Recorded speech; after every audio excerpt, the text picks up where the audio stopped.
Hi friends, welcome back to கொங்கோடுக்கலை. எல்லாரும் நல்லா இருக்கீங்களா? என்னடா எப்போ பார்த்தாலும் ஒரு விளக்க வச்சுக்கிற, அதை துடைக்கிற, அதுக்கு எண்ணெய் ஊற்றி பூஜை பண்ணிட்டு இருக்கிறோமா, இதையே எப்போ பார்த்தாலும் காட்டுறியே அப்படின்னு நினைக்கிறீங்களா? ஆமாங்க. ஏன்னா சில பேர் வந்து என்கிட்ட உங்களோட மார்னிங் டு ஈவினிங் ரொட்டீன் வந்து சொல்லுங்கள் அப்படின்னு கேட்டிருந்தாங்கங்க. ஸோ எனக்கு இப்போ கார்த்திகை மாதம் போகிறனால காலையில் எழுந்திரிச்சோன்னா ஃபஸ்ட்டு வேலையாக தீபம் பற்ற வச்சுட்டு தாங்க வேலை ஆரம்பிப்பேன். ஸோ அதனால் அது காட்டி தான் ஆகணும். காலையில் ஃபஸ்ட்டு என்ன பண்ணுறேங்கிறதும் காட்டணுங்கிறனால அது காட்டுறேங்க. ஸோ கொஞ்சம் பொறுத்துக்கோங்க. நான் இன்றைக்கி இது பார்த்திங்கன்னா நான் ஃப்ரைடே எடுத்த வீடியோங்க. ஸோ இந்த வீடியோவில் இருக்கிற மாதிரி தான் நான் டெய்லியும் என் வேலை இருக்கும், இப்படி தான் பண்ணிகிட்ருப்பேன்னு இல்லைங்க. எனக்கும் ஒரு சில நாள் உடம்பு சரியாமல் ஆகும். அந்த டைம் வேலையெல்லாம் கம்மி பண்ணிவிட்டு என்ன முடியுதோ அதை வச்சு பண்ணிப்பேங்க. காலையிலேயே ஒன்று பண்ணி வச்சுட்டேன்னா நைட்டு வரைக்கும் அதை வச்சு ஓட்டிடுவோம். சாம்பார் வச்சுட்டோன்னா நைட் தோசை மட்டும் ஊற்றி அந்த மாதிரி பண்ணிக்குவேங்க. கொஞ்சம் நல்லா இருந்துச்சுன்னு வச்சுக்கோங்களேன், எதையாவது பண்ணிட்டு இருக்கலாம்னு தோணுங்க. அது அப்போ வந்து 3 வேலைக்கு 3 விதமாக ஏதாவது பண்ணி கொடுத்துருவாங்க. ஸோ இன்றைக்கி பார்த்திங்கன்னா காலையில் எந்திரிச்சது கொஞ்சம் லேட் ஆகிடுச்சுங்க. ஏன்னா முந்தின நாள் கொஞ்சம் வேலை இருந்தனால தூங்கினதும் லேட்டு. ஸோ லயா குட்டிக்கு நீ காலைல நேரமே மார்ஷல் ஆர்ட்ஸ் கிளாஸ் போகணுங்க. அவளுக்கு பிரேக்ஃபாஸ்ட் அங்கேயே கொடுத்துருவாங்க. லஞ்சுக்கு மட்டும் ஏதாவது பண்ணி கொடுக்கணுங்க. ஆனால் இப்போ டைமும் இல்லை, அதனால் கடகடன் பண்ணணும். என்ன பண்ணலான்னு யோசிக்கிறப்ப தான் அந்த விவேக் காமெடி ஞாபகம் ஒரு மாதிரி ஒன்று நடக்குங்க. இன்னும் 5 செகண்ட் தான் இருக்குது, நீ 4 செகண்ட் தான் இருக்குங்கிற மாதிரியே மண்டைக்குள்ளே வந்து அலாரம் அடிச்சுட்டே இருக்குங்க. அப்போ என்ன பண்ணலான்ட்டு டக்குன்னு நம்ம செய்கிற ஒரே ஒரு விஷயம் மாவு இருந்தால் கை கொடுக்குங்க. ஸோ இன்றைக்கி இட்லி மாவு இருந்தது, அதனால் கொஞ்சம் இட்லி ஊற்றிட்டு அதுக்கப்புறமா தொட்டுக்க டக்குன்னு பண்ணுற ஒரே ஒரு விஷயம், எங்களுக்கு ரொம்ப கை கொடுக்குற விஷயம் என்னன்னாங்க இந்த தக்காளி சட்னி தாங்க. அது பார்த்திங்கன்னா தீரன் குட்டிக்கு ரொம்ப பிடிக்கும், லயா குட்டியும் விரும்பி சாப்பிடுவா. இந்த குழந்தைங்க இந்த 6 மாதம் ஆகுது பாருங்களேன், சாப்பாடு ஊட்டுறப்போ அவங்களுக்கு அந்த நாக்குக்கு பிடிக்கிற ஒரு விஷயத்தில் இதுவும் ஒன்றுங்க. லயா குட்டியோட லஞ்ச் பாக்ஸ்க்கு தேவையாகிறதெல்லாம் இனி ஒரு 5 நிமிஷத்தில் ரெடி ஆகிடுங்க. சரி, இந்த 5 நிமிஷத்தை ஏன் வேஸ்ட் பண்ணுவானேன்ட்டு மத்தியானம் எங்களுக்கு பார்த்திங்கன்னா பச்சை பயிர் போட்டுக்கலான்ட்டு, ஸோ ஃபஸ்ட்டு பச்சை பயிரெலாம் வறுத்துட்டு அதுலேயே ஒரு தக்காளியும் போட்டு வேக வச்சாச்சுங்க, ரசத்துக்கு எடுத்துக்கலான்ட்டு. இப்போ தக்காளி சட்னியும் பார்த்திங்கன்னா சூப்பராக ரெடி ஆயாச்சு. இனி லஞ்ச் பாக்ஸ் பேக் பண்ண வேண்டியது தாங்க.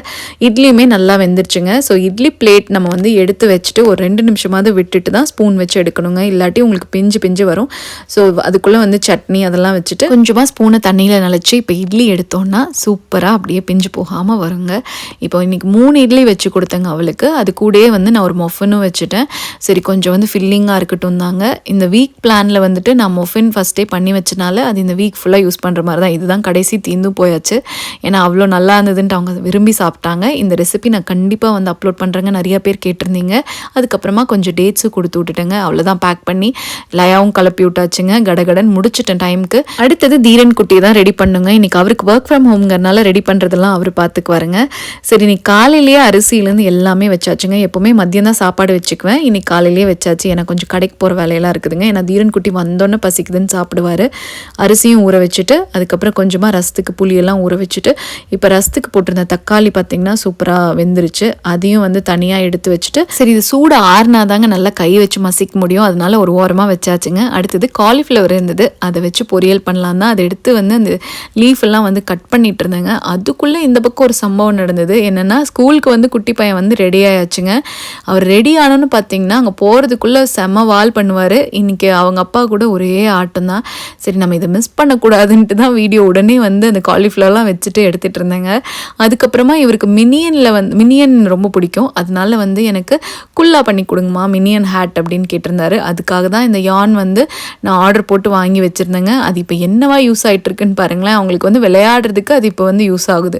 ப்ளூ கலரும் எல்லோ கலரும் வச்சுட்டு அவர் ஒரே வீசி விளையாண்டுட்டு இருந்தார். வீட்டில் இருக்கிறப்ப சும்மா இருக்கிறப்பெல்லாம் இவர் இந்த விளையாட்டுலாம் விளையாட மாட்டாருங்க. இந்த ஸ்கூல் கிளம்புற டைமில் தான் இவ்வளோ விளையாட்டும் இவர் விளையாண்டுட்டு இருப்பார். அதுக்கப்புறம் அரிசி நல்லா ஊறினால அதையுமே வந்து ஒரு பக்கமாக வச்சாச்சுங்க சாப்பாடு ஆகிறதுக்கு. காலிஃப்ளவர் இங்கே பார்த்திங்கன்னா நான் இந்த காலிஃப்ளவர் புழுன்னு ஒன்று பார்த்ததே இல்லைங்க. நம்ம ஊரில் கூட இருக்கும், இங்கே வந்து நான் பார்த்தது இல்லைங்க. அதனால என்ன பண்ணுவேன்னா இந்த காலிஃப்ளவரை அந்த டேப்பில் வர சுடு தண்ணி வச்சே நல்லா கழுவி எடுத்தால் போதுங்க. நம்ம திருப்பி வந்து இதை வேக போட்டு அதெல்லாம் இங்கே பண்ணுறது இல்லைனா. அதனால் அந்த காலிஃப்ளவரை முடிஞ்ச அளவுக்கு வந்து நல்லா டேப் வாட்டர் வச்சு ஃபுல்லாக கழுவிட்டு அந்த லேஸாக மேலே பிளாக்காவோ இல்லை ப்ரௌனாவோ இருந்ததுன்னா அதெல்லாம் கட் பண்ணி எடுத்துருவேன். அதுக்கப்புறம் இந்த மாதிரி குட்டி குட்டியாக கட் பண்ணி எடுத்துக்கணுங்க. ஒரு மீடியம் சைஸாக நம்ம கட் பண்ணி வச்சுக்கணுங்க. ரொம்ப பெருசாக வச்சோன்னா வேகாது, ரொம்ப குட்டியாக போட்டிங்கன்னா நல்லா கரைஞ்சிடுங்க. வெங்காயம், காலிஃப்ளவர் என்னென்ன காயெல்லாம் கட் பண்ணி வைக்கணுமோ அதெல்லாம் ஃபஸ்ட்டு கட் பண்ணி வச்சாச்சுங்க. அதுக்கப்புறம் ரசத்துக்கு வந்து நான் எடுத்து வச்சுருந்தோம்லங்க தக்காளி, அதுவுமே நல்லா வந்து வந்து ஆறி இருந்தது, அதையும் கரைச்சி எடுத்துட்டு அதில் புளி வந்து தேவையான அளவு கரைச்சி ஊற்றியாச்சு. அதுக்கப்புறமா பருப்பு வேக வச்ச தண்ணி, இதில் கொஞ்சம் எக்ஸ்ட்ராவாக தண்ணி சேர்த்து நான் எப்பவுமே வேக வைப்பேங்க. ரசத்துக்கு அந்த தண்ணி தான் பயன்படுத்துவேன். இந்த மாதிரி நம்ம ரசம் செஞ்சால் ரொம்ப டேஸ்ட்டாக இருக்குங்க. என்ன பருப்பாக இருந்தாலும் சரி, இது ட்ரை பண்ணி பாருங்கள், ரொம்ப நல்லாயிருக்கும். அதுக்கப்புறம் தீரன் குட்டிக்கு மேங்கோ ரொம்ப பிடிக்குங்க. இங்கே மேங்கோ பார்த்தீங்கன்னா கொஞ்சம் காயாக இருக்கிறப்பே நம்ம கட் பண்ணிடணுங்க. அதாவது நம்மளுக்கு அழுத்துனா கொஞ்சம் மெதுன்னு இருக்குங்க. ஆனால் கலர் உள்ளே வந்து நம்ம ஊரில் இருக்கிற மாதிரி இருக்காது. நீங்கள் அந்த அளவுக்கு விடணும்னு நம்ம பார்த்தோன்னா இங்கே அழுகிடுங்க. அதனால வந்துட்டு கொஞ்சம் காயாக இருக்கிறப்பே கட் பண்ணிவிடுவேன். இந்த மாம்பழம் கட் பண்ணுற விஷயத்தில் எனக்கு ஒரு ஹேபிட் இருக்குங்க. இந்த மாதிரி வந்து உங்களுக்கு ஏதாவது சின்ன வயசுலேருந்தே நீங்கள் இன்னும் வரைக்கும் ஃபாலோ பண்ணுறீங்களான்னு எனக்கு சொல்லுங்கள். மாம்பழம்னு எடுத்துக்கிட்டாங்க, எனக்கு இந்த தோல் லேசாக இப்படி சீவுறது தாங்க பிடிக்கும், அப்படியே சுற்றி. இது வந்து எங்கள் பெரிய மாமா வந்து பார்த்து தாங்க நான் கற்றுக்கிட்டேன். அவர் நான் சின்ன பிள்ளையாக இருந்தப்போ மார்க்கெட்லேருந்து நிறைய மாம்பழம் வாங்கிட்டு வந்து அப்படியே லேசாக சீவி கடன்னு கட் பண்ணி வைப்பாங்க. ஸோ அது பார்த்துட்டு தான் கற்றுக்கிட்டேங்க. இதில் என்ன ஒரு ஹேபிட் எனக்கு தொத்திக்குச்சுன்னா, இது பண்ணுறப்ப அப்படியே செம்ம கான்சன்ட்ரேஷனோடு பண்ணிகிட்டு இருப்பேங்க. அந்த விறுவிறுக்க பண்ணுவாங்களே அது மாதிரிங்க. என்னென்னா அது பிஞ்சு விழக்கூடாது. பிஞ்சு விழுந்துருச்சுன்னு வச்சுக்கோங்களேன் நடுவில், அது எனக்கு ஒரு மாதிரி மன கஷ்டமாயிடும். அது ஏனெல்லாம் எனக்கு சொல்ல தெரியலங்க, அது ஒரு ஹேபிட்டாகவே ஆயிடுச்சு. அதனால வந்து ரொம்ப அந்த கான்சன்ட்ரேட் பண்ணி பிஞ்சு போகாமல் எண்டு வரைக்கும் முடிச்சோன்னு ஒரு சந்தோஷம் இருக்குது பாருங்களேன். ஸோ அந்த சந்தோஷம் இன்றைக்கி இருந்தது. ஏன்னா கரெக்டாக ஃபுல்லாக முடிச்சாச்சுங்க. தீரன் குட்டிக்கும் மேங்கோலாம் பேக் பண்ணிவிட்டு இந்த தீரன் குட்டி ஸ்கூலில் பார்த்தீங்கன்னா, தீரன் குட்டி ஸ்கூல்லன்னு இல்லைங்க, இங்கே எல்லா ஸ்கூல்லையுமே 5 வயசு வரைக்கும் குழந்தைகளுக்கு நம்ம வந்து lunch box, water bottle, bag எல்லாத்துலேயுமே ஸ்டிக்கர் வந்து ஒட்டி கொடுத்துடணுங்க. ஏன்னா இங்கே வந்து இந்த இன்டாலரன்ஸ் இஷ்யூஸ் எல்லாம் இருக்குல்லங்க, நம்மளுக்கு அந்த ஃபுட் இன்டாலரன்ஸ், அதனால வந்துட்டு இது வந்து மஸ்ட்டு அவங்க வந்து ஒட்டி கொடுத்துட சொல்லுவாங்க. அந்தந்த குழந்தைங்க அது கரெக்டாக எடுத்து குடிக்கிறாங்களான்னு பார்க்கறதுக்காக தாங்க. ஸோ எல்லாம் வந்து பேக் பண்ணி அவர் அனுப்பிச்சாச்சு. அவர் ஸ்கூலுக்கு போகிறதுனா அவ்வளோ சந்தோஷமாக போவாருங்க. அவரும் வந்து கொண்டு போய் விட்டுட்டு வந்துட்டார். அதுக்கப்புறம் நம்ம என்னென்னலாம் பண்ணமோ அதெல்லாம் ஒதுக்கி வச்சிடலாம் அப்படின்ட்டு. ஏன்னா பாத்திரம் சேருமேங்க, அதையும் சைடில் அப்படியே கழுவிடலான்ட்டு தக்காளி சட்னி எல்லாம் ஒரு இதில் போட்டு வச்சாச்சுங்க. இப்போ இது பார்த்தீங்கன்னா மல்டி விட்டமின், அதாவது பிரைமரியாக விட்டமின் டி இருக்க கம்மிங்க. இங்கே யூகேல இருக்கீங்கன்னா உங்கள் குழந்தைகளுக்காகட்டும் நீங்களுமே விட்டமின் டி டேப்லெட் எடுத்துக்கிறது ரொம்ப முக்கியங்க. ஏன்னா நம்மளுக்கு இங்கே பார்த்தீங்கன்னா வெயில் அடிக்கிறதுக்கு வாய்ப்பு இல்லைங்க. வெயிலும் இருந்தாலும் அதில் கிடைக்கிற விட்டமின் டி பத்தாதுங்க. ஸோ இது மறக்காமல் உங்கள் குழந்தைகளுக்கு கொடுங்க. அதுக்கப்புறம் காலிஃப்ளவரில் பார்த்தீங்கன்னா இப்போ நான் கொஞ்சம் உப்பு, அதுக்கப்புறம் காஷ்மீரி மிளகாய்த்தூள், கொஞ்சமாக வந்து ஆலிவ் ஆயில் சேர்த்துக்கிறேங்க. உங்களுக்கு நார்மல் எண்ணெய் கூட சேர்த்துக்கலாம். அப்புறம் வெட்டி வச்ச வெங்காயம் சேர்த்துட்டு இஞ்சி பூண்டு இடிக்கலாம் தாங்க. இந்த இடிக்கிறது பாருங்களேன், இங்கே கீழே ஒரு டைம் விழுந்துச்சுங்க, அது உடஞ்சிருச்சு. ஆனால் பிடிக்கிறதுக்கு வசதியாக தான் இருக்குன்ட்டு அதை அப்படியே தான் பயன்படுத்திட்டு இருக்கிறேன். அது மேலே ஒட்ட வச்சு பார்த்தேங்க, அது விழுந்துட்டே இருந்தது. சரி விடுறான்ட்டு அதை விட்டாச்சுங்க. அதுக்கப்புறம் இஞ்சி பூண்டு நல்லா இடித்து இது கூட சேர்த்தியாச்சு. உங்ககிட்ட பேஸ்ட்டாக நீங்கள் அரைச்சி வச்சுருந்தீங்கன்னா அது கூட நீங்கள் பயன்படுத்திக்கலாங்க. அப்புறம் இது கூட கொஞ்சம் மஞ்சள் தூள், நிறையா மிளகாய் தூள் போட்டுக்கோங்க உங்களுக்கு காரத்துக்கு வேணும்னா. ஆனால் குழந்தைங்களுக்கு கொடுக்குறீங்கன்னா காரத்தை வந்து அவாய்ட் பண்ணிக்கலாம். ஸோ அதனால் நான் கம்மியாக தான் மிளகாய் தூள் சேர்த்துக்கிட்டேங்க. இப்போ இதை நல்லா வந்து கலக்கி வச்சுக்கணும். அதுக்கப்புறம் ஒரு பேனில் கொஞ்சமாக எண்ணெய் ஊற்றுங்க. அதில் வந்துட்டு நம்ம இப்போ கலக்கினதை அப்படியே கொட்டிடணுங்க. அவ்வளோதான். இதை லைட்டாக ஒரு கிளறி விடுங்க. அதுக்கப்புறமா நம்ம அந்த காலிஃப்ளவர் வந்து கொஞ்சமாக வேகணுங்க. அதுக்காக கொஞ்சம் தண்ணி ஊற்றிக்கலாம். தண்ணி ஊற்றினா தான் நம்மளுக்கு சீக்கிரம் அடி பிடிக்காதுங்க. அதுக்கப்புறம் ஒரு 5 நிமிஷம் மூடி போட்டு மீடியம் ஃப்ளேமில் வச்சு வேக வச்சுக்கலாங்க. ரொம்ப நேரம் வேக வச்சிட்டிங்கன்னா மசிஞ்சு போயிடும், நம்மளுக்கு இந்த காலிஃப்ளவர் பொரியல் சாப்பிட்ற மாதிரி இருக்காதுங்க. அதனால ஒரு 5 நிமிஷம் கழிச்சு மூடி திறந்துருங்க. திறந்து வச்சுட்டு இப்போ கொஞ்சமாக ஹை ஃப்ளேம் பண்ணிவிட்டு அதிலையே விட்டுருலாங்க. அது அப்படியே வெந்து வரும். கீழே அந்த ஒரு லேயர் ஃபார்ம் ஆகுங்க, அதுதான் வந்து சூப்பராக இருக்கும். ஸோ அது வேகட்டும். பயிர் பார்த்தீங்கன்னா இந்த மாதிரி 1-2 தாங்க வேக வச்சு எடுக்கணும். ரொம்ப மசிகிற மாதிரி வேக வச்சு எடுத்துட்டிங்கன்னா நம்ம கடைஞ்சதுக்கப்புறம் ரொம்ப வலுவலுன்னு இருக்குங்க பருப்பு, அது சாப்பிட்ட ஃபீலே இருக்காது. இந்த மாதிரி எடுத்திங்கன்னா நம்மளுக்கு பருப்புமே வந்து சாப்பிட்றப்போ 1-2 அப்படியே இருக்குங்க கடைஞ்சதுக்கப்புறமா. அது ரொம்ப சூப்பராக இருக்கும். ஸோ இப்போ இதுக்கு தாளிப்பெல்லாம் தாளித்து கொட்டியாச்சுங்க. இந்த தாளிக்கிறதுமே வெங்காயம் தக்காளியெல்லாம் 1-2 தான் நம்ம வந்து தாளித்து கொட்டணுங்க. ரொம்ப மசியெல்லாம் வைக்கணும்னு இல்லை. இப்போ இது நல்லா கொதிக்க விடணுங்க. அதுக்கப்புறம் காலிஃப்ளவரும் பார்த்தீங்கன்னா நல்லா கீழே பாருங்களேன் இந்த லேயர் ஃபார்ம் ஆயிடுச்சு. ஸோ இப்போ அதை நல்லா வந்து ஒரு திருப்பிக்கணும். முடிஞ்ச வரைக்கும் நம்ம வந்து நல்லா அடிகனமான பாத்திரம் பயன்படுத்திக்கோங்க. அப்போ தான் வந்து நம்மளுக்கு இது ஒட்டாமல் நம்மளுக்கு வருங்க. இல்லாட்டி வேகாமல் நம்மளுக்கு அடி பிடிச்சிட்டு ரொம்ப அது நமக்கு போட்டு சுரண்ட மசிஞ்சே போயிடுங்க. ஸோ இப்போ வந்து ஒரு திருப்பி விட்டு அப்படியே வச்சாச்சு. இப்போ பருப்பும் பார்த்திங்கன்னா நல்லா கொதிச்சு வந்துருச்சு. இப்போ இதை மசிச்சுக்கலான்னு நல்லா வந்து மசிக்கணும். இது பார்த்து மசிங்க இந்த மாதிரி இருக்கிறப்போ, ஏன்னா வந்து தெரிக்கும். ஸோ இப்போ 1-2 தான் இருக்குது பாருங்களேன். நல்லா வச்சு நீங்கள் மசிச்சுட்டே வந்தீங்கன்னா நம்மளுக்கு வந்து சூப்பராக வந்து பருப்பு கிடச்சிடுங்க. இது பார்க்குறக்கே வந்து நம்மளுக்கு அப்படியே சாப்பிடணும்னு டெம்ட் ஆகும், அந்த மாதிரி இருக்குங்க. கலரும் இந்த மாதிரி வரணும்னா இந்த மாதிரி கரெக்டாக வேக வச்சு எடுக்கணுங்க. இல்லாட்டி வந்து உங்களுக்கு ரொம்ப வந்து எல்லோ கலர் மாதிரி தான் தான் கிடைக்குங்க.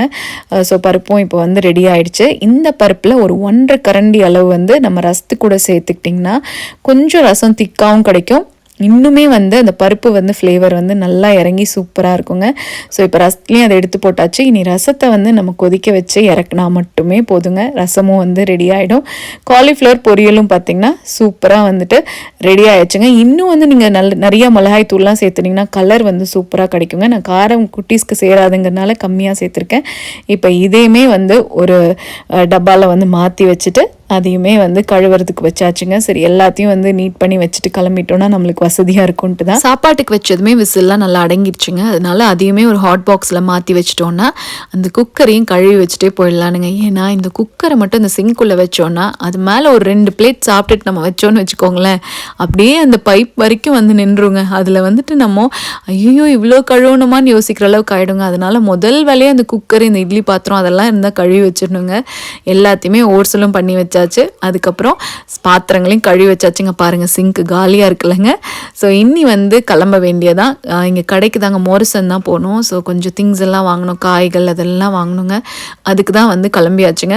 அங்கே போகிறதுனா முக்கியமாக வந்துட்டு பெரிய ஒரு 2 பை எடுத்துக்கணும். அப்புறம் வந்து பேக்லாம் எடுத்துக்கணுங்க.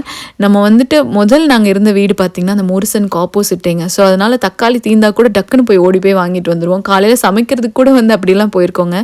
இது கொஞ்சம் தூரம் நடக்கணும்.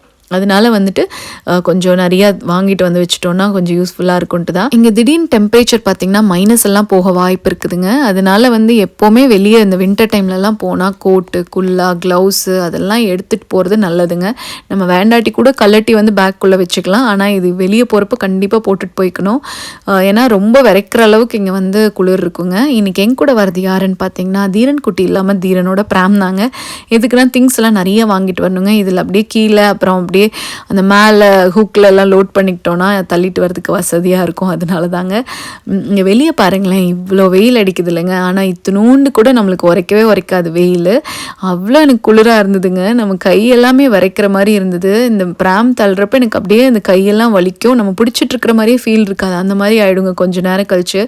இப்போ இங்கே கீழே இந்த ரோடு இறக்கத்தில் நான் காட்டுறேன் பாருங்களேன். இந்த இடம் வந்து அவ்வளோ அழகாக இருக்குங்க. சம்மரில் ஒரு விதமாக அழகாக இருக்கும். இந்த செடி எல்லாமே ஃபுல்லாக வந்து பூவெல்லாம் இருக்கும். அதுக்கப்புறம் இலை ஃபுல்லாக இலையாக நிறைஞ்சிருக்குங்க. ஸோ அப்போ ஒரு அழகு, இப்போ பார்த்திங்கன்னா ஒரு அழகாக இருக்குங்க.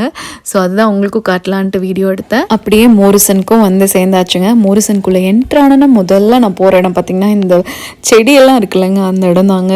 ஸோ இங்கே வந்து இந்த ரோஸ் எடுத்தேங்க. ரொம்ப அழகாக இருந்தது. வச்சுட்டு வரக்கு மனசே இல்லைங்க. ஆனால் என்னன்னா அது இந்த கடையில் இருக்கிறப்ப நல்லா இருக்குங்க. அது எப்படி இருக்குன்னு எனக்கு தெரியல இன்ன வரைக்கும். அதை நம்ம வீட்டுக்கு வாங்கிட்டு வந்து வச்சோன்னு வச்சுக்கோங்களேன், இந்த குளிருக்கு தாங்கவே தாங்காதுங்க. உடனே வந்துட்டு அதெல்லாம் கருக ஆரம்பிச்சிடும். ஸோ அதனால் அப்படியே அதை வச்சாச்சுங்க அந்த ரோஸையும். இங்கே பார்த்தீங்கன்னா சீசனுக்கு என்னவோ அந்த மாதிரி வந்து செடி, அந்த பிளான்டர்ஸ்லாம் வைப்பாங்க. ரெயின்டீர் மாதிரி, ஸ்னோமேன் மாதிரி, அந்த மாதிரி குட்டி குட்டி பாட்ஸில் வச்சுருப்பாங்கங்க செடியெல்லாம். அதுக்கப்புறம் இந்த குட்டி கிறிஸ்மஸ் ட்ரீ மாதிரியும் இருக்குங்க. நான் இன்றைக்கி இந்த 2 பொக்கே தாங்க வாங்கிட்டு வந்தேன். சாமிக்கு வந்து சாயந்தரத்துக்கு வந்து பூவெல்லாம் வச்சுக்கலான்னாங்க. அப்புறம் ஃப்ரீ ஃப்ரம் செக்ஷன். ஃப்ரீ ஃப்ரம்னா என்ன நிறைய பேர் கேட்டிங்க. உங்களுக்கு அந்த பாஸ்தா அதெல்லாம் ஃப்ரீ ஃப்ரம் க்ளூட்டன் ஃப்ரீயாக வேணும்னா மோரிசன் டெஸ்கோவில் இந்த மாதிரி செக்ஷன் இருக்குங்க. அங்கே போய் நீங்கள் பார்த்தீங்கன்னாவே இந்த மாதிரி மோரிசன் பிராண்டே நல்லாயிருக்குங்க. இந்த மாதிரி நீங்கள் எடுத்துக்கலாம். அதுக்கப்புறம் டவுஸ் ஃபார்மில் அந்த மாவு கிடைக்குங்க நம்மளுக்கு வந்து க்ளூட்டன் ஃப்ரீ ஃப்ளார். ஸோ டவுஸ் ஃபார்மோடது ரொம்ப நல்லாயிருக்கும். ஸோ நீங்கள் உங்களுக்கு வேணும்னா நீங்கள் மோரிசன் டெஸ்கோவில் கண்டிப்பாக ட்ரை பண்ணி பாருங்கள். எல்லா திங்ஸும் வாங்கியாச்சுங்க. தீரன் குட்டியும் ஸ்கூல்லேருந்து கூப்பிட்டுட்டு வந்தாச்சு. பாருங்களேன் பிராம் எதுக்கு யூஸ் ஆகிருக்குன்ட்டு. மேலே கீழே எல்லாத்தையும் நம்ம லோட் பண்ணிக்கலாம், ஈஸியாக தள்ளிக்கலாங்க.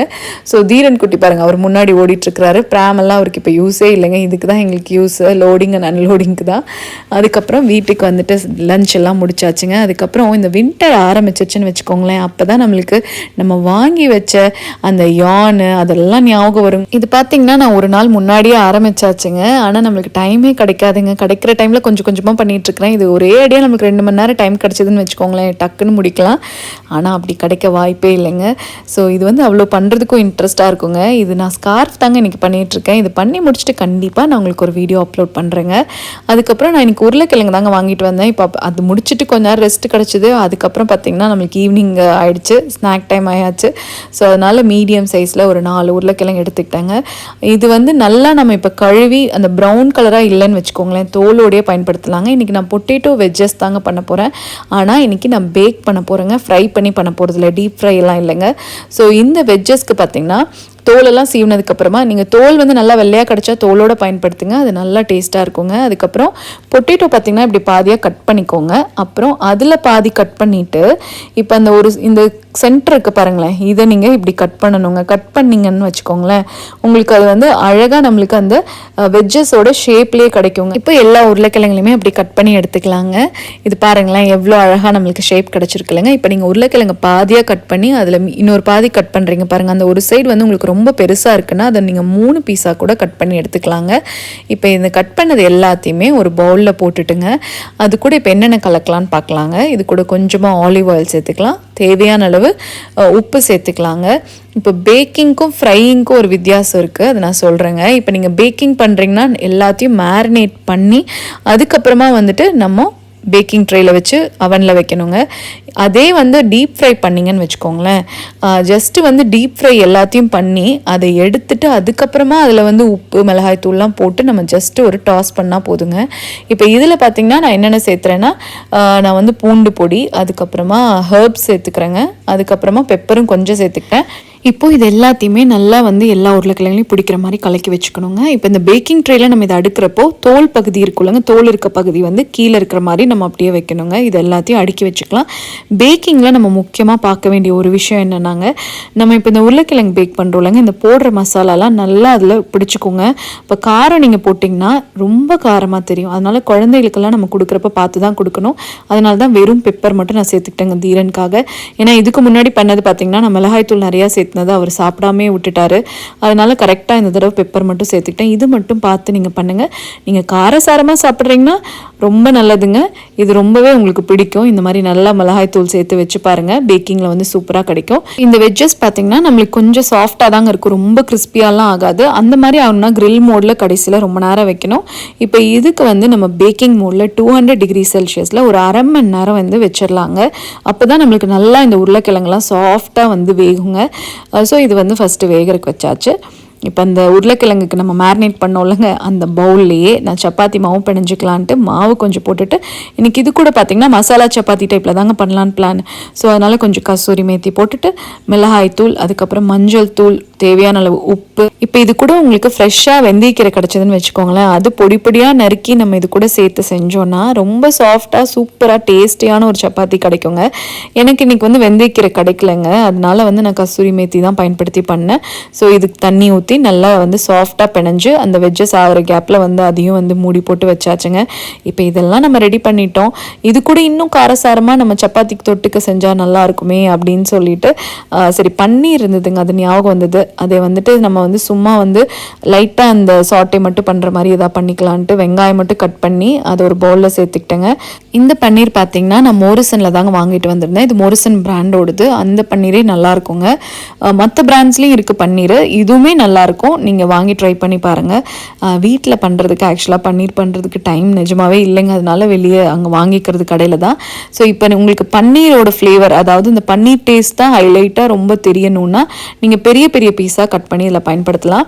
ஆனால் எங்களுக்கு அந்த மசாலாலாம் நல்லா கோட்டாகி அந்த வெங்காயம் அப்புறம் கொஞ்சம் பன்னீர் ஃப்ளேவரும் வரணும் அந்த மாதிரி இருந்ததுன்னு வச்சுக்கோங்களேன். அப்போது குட்டி குட்டி பீஸாக இந்த மாதிரி கட் பண்ணி அதையும் அந்த வெங்காயத்தோடு சேர்த்துட்டு, இது கூட பார்த்திங்கன்னா கொஞ்சம் தயிர், பெப்பரு, உப்பு, அதுக்கப்புறம் இஞ்சி பூண்டு பேஸ்ட்டு, அதுக்கப்புறம் காஷ்மீரி மிளகாய் தூள், கொஞ்சமாக மஞ்சள் தூள், இதெல்லாம் சேர்த்து நல்லா கலக்கிக்கலாங்க. இப்போ லயாவும் சாப்பிட்றனால நான் பெப்பரோடு நிறுத்திக்கிட்டேங்க. ஏன்னா காஷ்மீரி மிளகாய் தூளில் காரம் இருக்காதுன்னு நினச்சா இங்கே வந்து வாங்கி அரைச்சா அவ்வளோ காரம் இருக்குதுங்க. சரி அந்த காரமே போதும்ன்ட்டு லயாவுக்கு ஃபஸ்ட்டு எடுத்துகிட்டு அப்புறம் எங்களுக்கு காரம் கலக்கிக்கலான்ட்டு ஸோ இதையும் வந்து நம்ம கலக்கி வச்சாச்சு.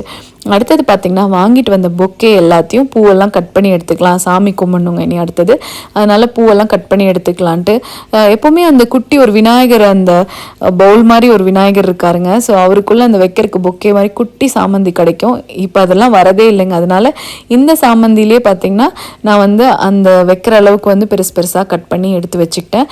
ஸோ இன்றைக்கி வந்து இந்த வெள்ளை கலர் சாமந்தி தாங்க வைக்கலான்ட்டு இருக்கேன். ஏன்னா பர்பிள் வந்து போன வாரமும் வச்சுருந்த சாமிக்கு, சரி இந்த வாரம் வந்து வெள்ளை கலரே வச்சுக்கலான்ட்டு அதே ஃபஸ்ட்டு எல்லாம் கட் பண்ணி எடுத்து வச்சாச்சுங்க. அடுத்தது வந்து கையோடு இந்த பர்பிளையும் கட் பண்ணி உள்ளே எடுத்து வச்சிடலாம், இல்லாட்டி இது அடுத்த ஒரு வேலையாக பண்ணிகிட்டு இருக்கணும்ன்ட்டு இதையுமே எல்லாத்தையும் கட் பண்ணி வச்சாச்சுங்க. நான் முன்னாடியே சொல்லியிருக்கேன், இந்த பூவை நீங்கள் எப்படி ஸ்டோர் பண்ணி வச்சா ஒரு 2 வாரம் வரைக்கும் அப்படியே அழுகி போகாமல் நல்லா இருக்குங்க. எப்படின்னா இது ஃபுல்லாக வந்து கட் பண்ணி எடுத்துக்கோங்க. அப்புறம் நீங்கள் எந்த கவரில் வைக்கிறீங்களோ அதில் கீழே பார்த்தீங்கன்னா ஃபஸ்ட்டு ஒரு லேயர் ஆஃப் டிஷ்யூ வச்சுருங்க. டிஷ்யூ இல்லைன்னா நீங்கள் நியூஸ் பேப்பர் கூட வைக்கலாங்க. ஸோ டிஷ்யூ வச்சுட்டு அது மேலே இந்த பூவெல்லாம் எடுத்து வச்சுட்டு அப்புறம் கடைசியாக பார்த்தீங்கன்னா நம்ம இதுக்கு மேலேயும் வந்து ஒரு டிஷ்யூ வச்சிடணுங்க. அப்போ தான் நம்மளுக்கு அந்த தண்ணி சேர்றதுலாம் அந்த டிஷ்யூ வந்து அப்படியே உறிஞ்சிக்கோங்க. ஸோ அதனால் இது மேலேயே ஒரு டிஷ்யூ வச்சுட்டு இதை ஒரு முடி போட்டுட்டு நீங்கள் அப்படியே ஃப்ரிட்ஜில் வச்சிடலாங்க. இது 2 வாரம் வரைக்கும் ரொம்ப நல்லா இருக்குங்க. ஸோ இது எந்த ஊரில் இருந்தாலும் இந்த டெக்னிக் ஃபாலோ பண்ணுங்க. கண்டிப்பா வந்து அந்த பூவெல்லாம் நல்லாவே இருக்குங்க. அடுத்தது பாத்தீங்கன்னா பூஜைக்கு அந்த பூவெல்லாம் வச்சு ரெடி பண்ணலாம் தாங்க பண்ணிட்டு இருந்தேன். ஸோ நம்ம சாமந்தி பாத்தீங்கன்னா நிறைய கலர்ல இருக்குங்க. ஆனா இந்த வெள்ளை கலரும் மஞ்சள் கலரும் வச்சா அந்த அப்படியே பிரைட்டா இருக்கும் பாருங்களேன். அது பார்க்கவே வந்து அவ்வளோ அழகா இருக்குங்க. அதுக்கப்புறம் இந்த குட்டி விநாயகருக்கு வந்து நான் கட் பண்ணி வச்ச சாமந்தியும் கரெக்ட் சைஸ்ல தான் கட் பண்ணி வச்சிருந்தேன். ஸோ அதுவும் வச்சோன்னே பார்த்தீங்கன்னா பர்ஃபெக்டாக அவருக்கு வந்து ஃபிட் ஆயிடுச்சு. ஸோ வச்சு எல்லாம் அலங்காரம் பண்ணியாச்சுங்க. அடுத்தது பார்த்தீங்கன்னா இன்னைக்கு சாயந்தரம் வந்து எப்போவுமே யூஸ்வலாக குத்து விளக்கு ஏற்றுறாங்க. அதனால வந்துட்டு குத்து விளக்குக்கும் ரெடி பண்ணி வச்சுருந்தேன். ஸோ அந்த தீபம் எல்லாம் ஏற்றி சாமிக்கு முன்னாடி வச்சு சாமியும் நல்லபடியாக கும்பிட்டு முடிச்சாச்சுங்க. அடுத்தது பார்த்திங்கன்னா நைட்டுக்கு சமையல் வேலையெல்லாம் திருப்பியும் ஆரம்பிக்கலான்ட்டு ஃபஸ்ட்டு பன்னீர் மேரினேட் பண்ணி வச்சது இருக்குல்லைங்க, அது ஒரு கிரில் பேனில் கொஞ்சமாக எண்ணெய் விட்டு லயா கலவாக கொஞ்சமாக போட்டு விட்டுட்டேங்க. இது மீடியம் ஃப்ளேமில் வச்சு விட்டுட்டா அது அப்படியே ஒரு சைடு வந்து கொஞ்சம் வேகும். அதுக்கப்புறமா லைட்டாக திருப்பி விட்டுக்கலான்ட்டு அதுக்கப்புறம் பார்த்திங்கன்னா பொட்டேட்டோ வெஜ்ஜஸும் வந்து வெந்துருச்சு, அதாவது கொஞ்சமாக பேக் ஆகிடுச்சுங்க. இப்போ நம்மளுக்கு அந்த கலர் வரணும், அதுக்காக என்ன பண்ணலான்ட்டா ஒரு சைடு வந்து திருப்பி விடணும். ஃபஸ்ட்டு திருப்பி விட்டுட்டு அதை வந்து கிரில் மோடில் நம்ம மறுபடியும் வந்து 200 டிகிரி செல்சியஸில் 5 நிமிஷம் வைக்கணுங்க. ஸோ நான் இப்போ திருப்பி விடுறதுக்குள்ளே பாருங்களேன் ஒரு கை வந்தாச்சு. அந்த பொட்டேட்டோ நம்ம எடுத்தோன்னே அந்த வாசம் வருது, அதுக்கே ஓடி வந்துடுவாங்க. பின்னாடி இன்னொரு வால் வந்துச்சு, அவங்களுக்கு ஒரு 2-3 கொடுத்துட்டு அதுக்கப்புறம் மீதி வந்து கிரில் மோடில் உள்ளே வச்சாச்சுங்க. இப்போ லயா குட்டியோட பன்னீர் பார்த்தீங்கன்னா சூப்பராக ரெடியாகி வந்துருச்சு. அதுக்கப்புறம் எங்களுக்கு இன்னி கொஞ்சம் நிறையாவே மிளகாய்த்தூள் சேர்த்துக்கிட்டோங்க. ஸோ அதனால் இப்போ அதையும் வந்து அந்த பேனில் போட்டு விட்டாச்சு. இப்போ அதையும் நம்ம மெதுவாக அது பாட்டுக்கு மீடியம் ஃப்ளேமில் வச்சிட்டோன்னா அது பாட்டுக்கு ஆகிட்ருக்கோங்க. இது ரொம்ப டிஸ்டர்ப் பண்ணி நம்ம அது மெனக்கெடணுன்ட்டுலாம் இல்லை.